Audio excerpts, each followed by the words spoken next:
আজকে আমাদের পার্ট 3 শুরু। পার্ট 3 শুরু করার আগে আমরা পার্ট 2 এর হোমওয়ার্কটা একটু দেখে নেব। পার্ট 2 এর হোমওয়ার্কে কি ছিল? 20 অঙ্কটা ছিল দুটি রাশির লসাগু, তাদের গসাগু 27 গুণ। লসাগু এবং গসাগু সমষ্টি 84। যদি একটি সংখ্যা 3 হয় তবে অপরটি কত? তাহলে আমরা এখানে ধরে নিই HCF সমান x। তাহলে আমাদের এলসিএম কত? এলসিএম হয়ে যাবে 27x। এবার আমাদের বলে দিয়েছে x প্লাস 27x সমান 84। তাহলে আমরা এখান থেকে কি পাচ্ছি? 28x সমান 84। x সমান 84 ডিভাইডেড বাই 28। তাহলে আমাদের কত আসছে এখানে? x সমান চলে আসছে 3। তাহলে এখান থেকে আমরা এলসিএমটা তো বার করে নিতে পারবো। এলসিএমটা কিভাবে বেরোবে? এলসিএম সমান তাহলে আমরা পাবো এই এক্স মানেই তো এইচসিএফ, এইচসিএফটা পেয়ে গেছি। তাহলে এলসিএমটা পাবো 27 ইন্টু 3 সমান 81।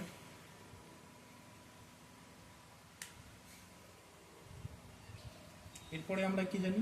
এরপরে আমরা তো জানি সূত্র অনুযায়ী X Y equals to LCM into HCF. তাহলে এখানে এইচসিএফ আমরা 3 পেয়েছি, এলসিএম পেয়েছি 81, আর এক্স ওয়াই এর মধ্যে একটা মান বলে দিয়েছে 3। তাহলে এক্সটা বার করতে দিয়েছে। এক্স সমান কি হয়ে যাবে? 81 ইন্টু 3/3। তাহলে এই 3 কেটে গেলে অ্যান্সার হবে 81। তাহলে 20টা আমাদের অপশন কত অ্যান্সার? 20টা আমাদের অপশন সি। দেখো আমাদের 21এর কোশ্চেনটা কি বলেছে? দুটি সংখ্যার লসাগু এবং গসাগুর গুণফল বলে দিয়েছে 32। সংখ্যা দুটির অন্তর 14 হলে বড় সংখ্যাটি কত? আমাদের প্রশ্ন অনুযায়ী আমরা কি পাচ্ছি? লসাগু এবং গসাগুর গুণফল। লসাগু আর গসাগুর গুণফল মানেই তো সংখ্যা দুটোর গুণফল, মানে এক্স ওয়াই ইকুয়ালস টু বলে দিয়েছে 32। কারণ এক্স ওয়াই সংখ্যাগুলোর গুণফল আর লসাগু গসাগুর গুণফল একই হয়। তারপরে বলেছে সংখ্যা দুটির অন্তর, মানে এক্স মাইনাস ওয়াই বলে দিয়েছে 14। তাহলে বড় সংখ্যাটি কত? এবার আমরা এখানটা কিভাবে খুব তাড়াতাড়ি করতে পারি? এটা আমরা যদি এমনি নর্মাল প্রসেস যাই তাহলে একটু দেরি হবে, লং হবে। তো আমরা শর্ট প্রসেসে বার করার জন্য কি করব? Option test. অপশন টেস্ট আমাদের তাড়াতাড়ি এনে দেবে। অপশন টেস্ট কিভাবে করব? দেখো এক্স আর ওয়াই এর ডিফারেন্স বলেছে 14। তাহলে এখান থেকে আমরা যে কোনো একটা তো মান বার করে নিতে পারবো। ধরে নিই আমরা অপশন যে কোনো একটা ধরে যাচ্ছি, অপশন ডি, যেটা হবে অপশন ডি 16 ধরলাম।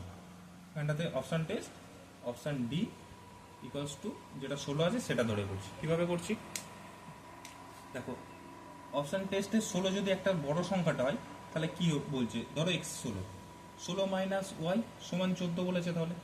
তাহলে ওয়াই সমান কি হতে পারে? 16 মাইনাস 14 সমান 2। এবার আমরা যদি অপশন টেস্ট করে দেখি যে এই 2 এর সাথে এই 16 গুণ করে যদি 32 আসে তাহলে সেটাই আমাদের অ্যান্সার। তাহলে 16 ইন্টু 2 ইকুয়ালস টু 32 আসছে। আর এদের এলসিএম এইচসিএফ এর গুণফল সেটাও আমাদের কত বলেছে? 32।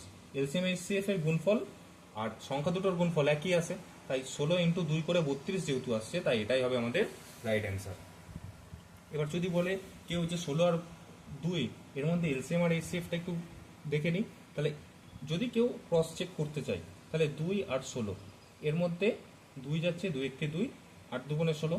তাহলে এলসিএম কোনটা হবে? এলসিএম হবে 2 ইন্টু 8 সমান 16, আর এইচসিএফ হবে শুধু এইটা সমান 2। এই যে 2 ইন্টু 16 এটা গুণ করলেও তো 32ই আসে, তাই রাইট অ্যান্সার হবে আমাদের 16, যেহেতু আমরা অপশন টেস্ট করে করলাম। দেখো 22-এর কোশ্চেনটা কি বলেছে? 22-এর কোশ্চেনে বলেছে দুটি সংখ্যার গসাগু এবং লসাগু যথাক্রমে 12 এবং 27। তার মানে আমাদের বলে দিয়েছে HCF equals to 12, LCM equals to 27। সংখ্যা দুটির সমষ্টি মানে এক্স প্লাস ওয়াই সমান কত বলে দিয়েছে আমাদের? 60। এরপর জানতে চেয়েছে তাদের মধ্যে একটি সংখ্যা হল, মানে যে সংখ্যা দুটো আছে তাদের মধ্যে একটা সংখ্যার মান আমাদের জানতে চেয়েছে। তো এখানে আমরা কি করব? অপশন টেস্ট করে করব। অপশন টেস্ট করলে তাড়াতাড়ি হয়ে যাবে। অপশন টেস্ট করে আমরা কত নিচ্ছি? অপশন টেস্ট করে অপশন সি নিচ্ছি 24 এর। এবার অনেকে বলবে যে স্যার আপনি যেটা অ্যান্সার নিচ্ছেন সেটাই সঠিক বেরোচ্ছে, কী করে বুঝবো আমরা? এটা প্র্যাকটিসের সাথে সাথে চলে আসবে যে এই জায়গাটার অ্যান্সার হতে পারে। যত প্র্যাকটিস করা যাবে তত বোঝা যাবে যে এইটার সাথে এইটা হতে পারে, এই অ্যান্সারটা হতে পারে। এবার সেটা কি করে বুঝবো যে আমরা ক্রস চেক করবো সঠিক অ্যান্সার হয়েছে কিনা? যদি এই সংখ্যাটা নিয়ে যদি অ্যান্সার দুটো মিলে যায়, আমাদের এই অ্যান্সারটা মিলে যায়, তাহলেই সেটা সঠিক অ্যান্সার। সেটা কি করে দেখবো? সেটাই আমরা এখন দেখছি। দেখো অপশন টেস্টে যদি অপশন 24 যদি একটা সংখ্যা ধরি, তাহলে আমরা অপর সংখ্যাটা কি পাবো? এই যে এইটা থেকে এক্স প্লাস ওয়াই সমান 60 বলেছে, তাহলে একটার মান যদি 24 হয়, তাহলে অপর সংখ্যাটার মান কত হবে? অপর সংখ্যাটার মান তখন হয়ে যাবে এক্স ইকুয়ালস টু 60 মাইনাস 24। তার মানে আমাদের আসছে 36 অ্যান্সার। একটা সংখ্যা পাচ্ছি আমরা 36। এরপর কি করব? একটা সংখ্যা 36 আর একটা সংখ্যা আমরা 24 ধরে নিয়েছি, এই দুটোর এলসিএম বার করব।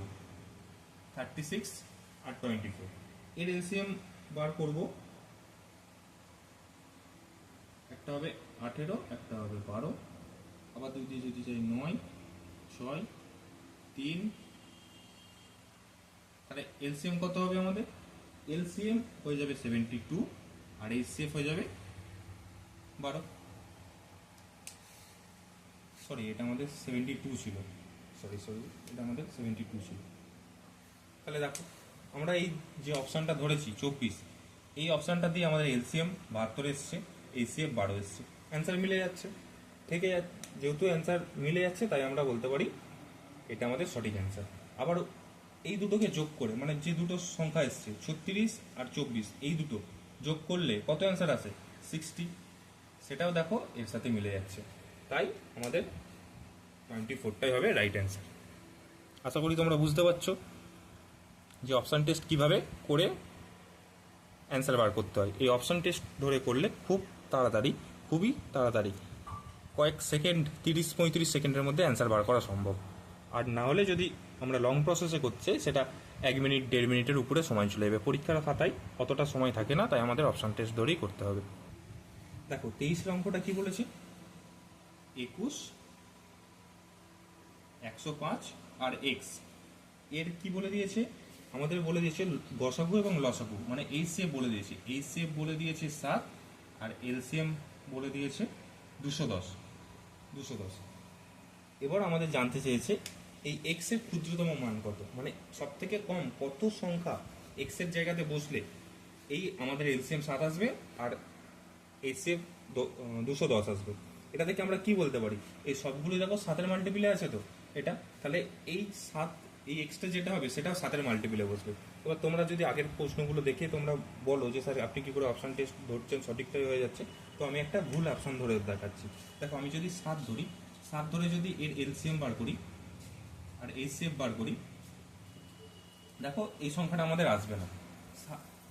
এই এইচসিএফ 7 আসবে, কিন্তু এলসিএম আমাদের 210 আসছে না। কত আসছে আমাদের এলসিএম? এলসিএম আসছে 105। ঠিক আছে, তাহলে আমরা এইচসিএফটা মিলে যাচ্ছে, কিন্তু এলসিএমটা আমাদের 210 মিলছে না, 105 মিলছে। কতটা ডিফারেন্স থাকছে আমাদের এখানে? দু গুণের ডিফারেন্স থাকছে। তাহলে এটাকে যদি আমরা ডবল করে দিই, তাহলে যদি অ্যান্সার দেখি কি আসছে, তাহলে ভুলটা ধরে দেখলাম আসছে না। এবার বুঝলাম, তাহলে 7 দিয়ে যদি না হয়, আমরা দেখছি ডিফারেন্সের ডবলেতে আসছে, তাহলে এটা আমি 7-এর ডবল করে দিলাম 14। এবার এর দেখি এলসিএম আর এইচসিএফ এ আছে কিনা। এর এলসিএম আর এইচসিএফ বার করলে 7 দিয়ে যাবে, 3 7 21, এদিকে হচ্ছে 15, এটা হচ্ছে 2। আবার এটা 3 দিয়ে যাবে, 3 একে 3, 3 5 15, এটা 2 বসে যাবে। তাহলে এর এইচসিএফ কত হচ্ছে? এর এলসিএম কত হচ্ছে? এলসিএম দেখো 7 ইন্টু 3 ইন্টু 5 ইন্টু 2 সমান হয়ে যাচ্ছে 210। সো এটা আমাদের অ্যান্সার মিলছে, তাই আমরা বলতে পারি এটা আমাদের সঠিক অ্যান্সার। দেখো এখানে আবার তোমরা বলবে যে স্যার এখানে এইচসিএফ কত? এইচসিএফ দেখো আমাদের 7 হচ্ছে। এইচসিএফ কেন 7 হচ্ছে? এইচসিএফ 7টা এই তিনটে সংখ্যার মধ্যে দেখো 7 ঢুকে আছে, ঠিক আছে, কিন্তু এই যদি 3 7 21 ধরো, 21টা কিন্তু এর মধ্যে ঢুকে নেই। 21টা এর মধ্যে আছে, এর মধ্যে আছে, 14-এর মধ্যে কিন্তু নেই। কিন্তু 7 যে সংখ্যাটা, সেটা 14, 105 আর 21 দুটোর মধ্যে আছে, তাই আমাদের এইচসিএফ হবে 7। তাহলে এটা আমাদের এটা আমাদের এখানে পাওয়া যাচ্ছে 210 আর 7। এবার তোমরা এখান থেকে বুঝতে পারলে যে ভুল ধরে আমরা যদি অ্যান্সার বার করি, যদি না মেলে তাহলে কিভাবে ঠিক অপশনটাতে আমরা যাব। প্রথমে 7 ধরলাম, 7 ধরার পর যেটা আমাদের এলসিএম এলো সেটা 105 এলো, সেটা 210-এর হাফ এলো। তাহলে 105কে যদি 2 গুণ করে দিই তাহলে 210 আসবে। তাহলে সেক্ষেত্রেও আমরা এখানে যে সংখ্যাটা ধরেছিলাম সেটা ডবল করে দিলাম, 14 ধরে এগোলাম, দেখছি হ্যাঁ অ্যান্সার মিলে যাচ্ছে, তাই আমাদের 14 হবে সঠিক অ্যান্সার। 24-এর অঙ্কটা দেখো কি বলেছে, দুটি সংখ্যার লসাগু ও গসাগুর সমষ্টি 112, আর বলেছে তাদের লসাগু গসাগুর 15 গুণ। যদি একটি সংখ্যা 7 হয় তবে অপর সংখ্যাটি কত? এই অঙ্কটা আমরা এর আগের একটা অঙ্ক কিছুটা সিমিলার। তাহলে আমরা এখানে এইচসিএফ ধরে নিই, এইচসিএফ সমান এক্স ধরে দিলাম। তাহলে এলসিএম কত হবে? এলসিএম হয়ে যাবে 15x। এবার আমাদের এখানে বলে দিয়েছে 15x প্লাস এক্স সমান 112। তাহলে 16x সমান 112। এক্স সমান কত হয়ে যাবে? 112/16, মানে চলে আসছে আমাদের 7। তাহলে এক্স এর মান যদি 7 চলে আসে তাহলে আমরা এখান থেকে এইচসিএফ এর মান তো বার করতে পারবো। এই এক্স এর মান যদি 7 চলে আসে তাহলে এই এক্স এর জায়গাতে কি বসে যাবে? এক্স এর জায়গাতে 7 বসবে, আর 15 এই এক্স এর জায়গাতে ইন্টু 7 বসবে। তাহলে আমাদের এটার মান কত চলে আসে? 7 ইন্টু 15। এটাকে আমরা গুণ করবো না, কারণ কাটাকুটিতে সুবিধা হবে। এরপরে তো আমাদের কাটাকুটি করতে হবে, সেখানে সুবিধা হবে, তাই আমরা এটা গুণ করলাম না। এবার আমাদের কি বলে দিয়েছে, আমরা এখানে পেয়ে গেছি কত? আমরা জানি X Y equals to LCM into HCF. এবার এলসিএম আর এইচসিএফ এর মান জানি, একটা হচ্ছে 15 ইন্টু 7, আর এইচসিএফ এর মান হচ্ছে ইন্টু 7। আর এক্স ওয়াই এর মধ্যে একটি সংখ্যা হয় 7, তাহলে একটা সংখ্যা 7 পেয়ে গেছি। তাহলে অপর সংখ্যাটা কত? এক্স সমান কত বেরোবে? এক্স সমান হচ্ছে 15 ইন্টু 7 ইন্টু 7/7। এবার দেখো এই 7 এর সাথে এই 7 কেটে গেল, তাহলে অ্যান্সার কত? 15 ইন্টু 7। 15 ইন্টু 7 করলে কত হয়? 15 ইন্টু 7 করলে হয় 105। তাই আমাদের 105, মানে অপশান হচ্ছে অপশান ডি হচ্ছে রাইট অ্যান্সার। এবার 25-এর অঙ্কটা দেখো। 25-এর অঙ্কটা একটা সম্পূর্ণ আলাদা অঙ্ক। আগে এতক্ষণ যে অঙ্ক ধরনের অঙ্কগুলো করেছি তার থেকে এটা সম্পূর্ণ আলাদা অঙ্ক আসছে। কি বলেছে? 0 থেকে 10,000-এর মধ্যে কতগুলো সংখ্যা 21, 35 এবং 63 এর দ্বারা বিভাজ্য। তো আমরা এটাকে কিভাবে করব? কতগুলো সংখ্যা বিভাজ্য বলেছে, তাহলে আমরা এই যে সংখ্যাগুলো যে বিভাজ্য বলেছে এর আমরা বার করে নেব এলসিএম। ঠিক আছে, এর এলসিএম যদি বার করি তাহলে এর এলসিএম বেরোবে 315। তারপর আমরা কিভাবে বার করব? তারপর করব যে সংখ্যাটা আমাদের বলে দিয়েছে সেটাকেই 315 এলসিএম দিয়ে ডিরেক্ট ভাগ করে দেবো, তাহলেই অ্যান্সার বেরিয়ে যাবে। তাহলে আমাদের কতগুলো সংখ্যা বলেছে? 0 থেকে 10,000। তাহলে আমাদের এই 10,000 ভাজিত 315 এটা যদি করি তাহলে দেখবে আমাদের অ্যান্সার আসছে 31। যেটা ভাগফল বেরোবে সেইটাকে নেব। দেখবে এটাকে যদি আমরা ভাগ করি 315 দিয়ে 10,000-কে, তাহলে 31 করার পর এখানে সংখ্যাটা লেখার পর দেখবে আমাদের বাইরে যেটা থাকবে 235 থাকবে। তো আমরা এটাকে নেবো না, আমাদের যেটা ভাগফল 31, এই 31টা আমরা নেব। বোঝা গেছে? মানে বিষয়টা এরকম হবে আমাদের 31 315-র সাথে যদি আমরা 31 দিয়ে করি তাহলে হবে 9765। সো আমাদের অ্যান্সারটা যেটা আসবে সেটা এই অ্যান্সারটাকে নেব। এই যে ডিফারেন্স যেটা পড়ে থাকবে সেটাকে আমরা নেব। এই ধরনের অঙ্ক কি করে করব? এই ধরনের অঙ্কগুলো করতে গেলে আমাদের যে সংখ্যাগুলো দিয়ে দেবে তার আমরা প্রথমে এলসিএম বার করব। এলসিএম বার করার পর যতগুলো সংখ্যা থাকবে, এখানে 0 থেকে 1000 বলেছে, 10,000 বলেছে, তাই 10,000-কে এই এলসিএম দিয়ে ভাগ করে দিলাম, যেটা অ্যান্সার আসবে সেটাই হবে আমাদের রাইট অ্যান্সার। দেখো 26-এর অঙ্কটা দেখো। 26-এর অঙ্কটা কি বলেছে? দুটি সংখ্যার সমষ্টি বলেছে 77 এবং তাদের গসাগু মানে অ্যাডিশন যেটা বলেছে সেটা বলেছে 77, আর এইচসিএফ বলেছে 7। তাহলে সম্ভাব্য কতগুলো সংখ্যা জোড় পাওয়া যাবে? এই ধরনের অঙ্কগুলো খুব ইম্পর্টেন্ট। এই ধরনের অঙ্কগুলো খুবই পরীক্ষায় আসতে দেখা যায়, মানে বেশিরভাগ জনাই এই ধরনের অঙ্কগুলো করতে পারে না। তো এই ধরনের অঙ্কগুলো কিভাবে করব?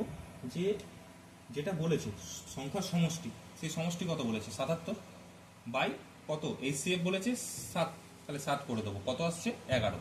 এবার আমরা দেখব কোন মৌলিক সংখ্যা জোড়গুলো দিয়ে আমাদের 11 তৈরি হচ্ছে। যোগ করে। হ্যাঁ, কিভাবে দেখো, মৌলিক জোড় কোনগুলো, এই 1 আর 10, এটা মৌলিক, পরস্পরের মৌলিক। এই দুটো সংখ্যাকে আর এর মধ্যে আর কোনো কমন সংখ্যা ঢুকে নেই, তাই এটা মৌলিক। আবার কোনটাকে করতে পারি, 2 এর সাথে 9, দেখো এই দুটোর মধ্যে কোনো 1 ছাড়া অন্য কোনো HCF নেই, মানে এই দুটো সংখ্যার মধ্যে 2 আর 9 এর মধ্যে অন্য কোনো কমন সংখ্যা ঢুকে নেই 1 ছাড়া, তাই এই দুটো হচ্ছে পরস্পর মৌলিক।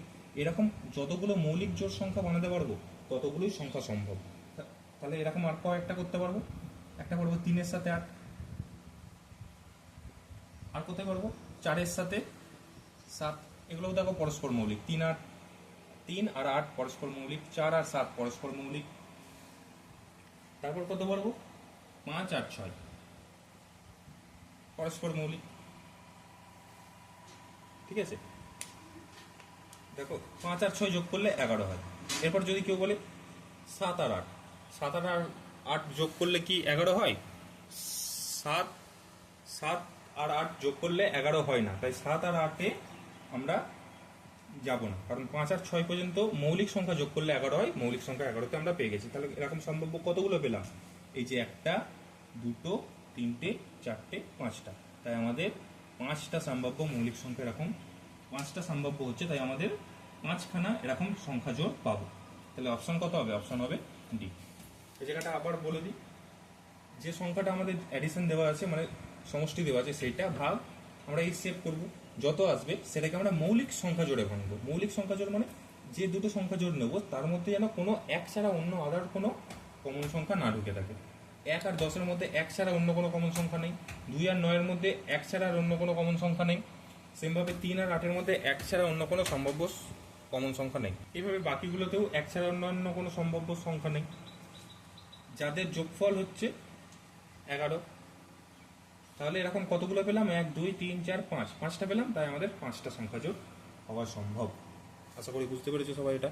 তোমরা 27-এর অঙ্কটা দেখতে পাচ্ছ, 27-এর অঙ্কটাও 26-এর মতো সিমিলার, তাই তোমাদের এই 27-এর অঙ্কটা থাকছে হোমওয়ার্ক। পরের দিন এই 27-এর অঙ্কটা আমি কমপ্লিট করিয়ে দিই, তারপর আবার 28 থেকে ক্লাস কন্টিনিউ করবো। তো 27-এর অঙ্কটা সবাই বাড়িতে চেষ্টা করবে, যারা পারছো তারা অবশ্যই কমেন্টে অ্যান্সারটা দেবে। আর 28 থেকে আমি আবার কাল থেকে কন্টিনিউ করবো, কালকের ক্লাস থেকে কন্টিনিউ হবে।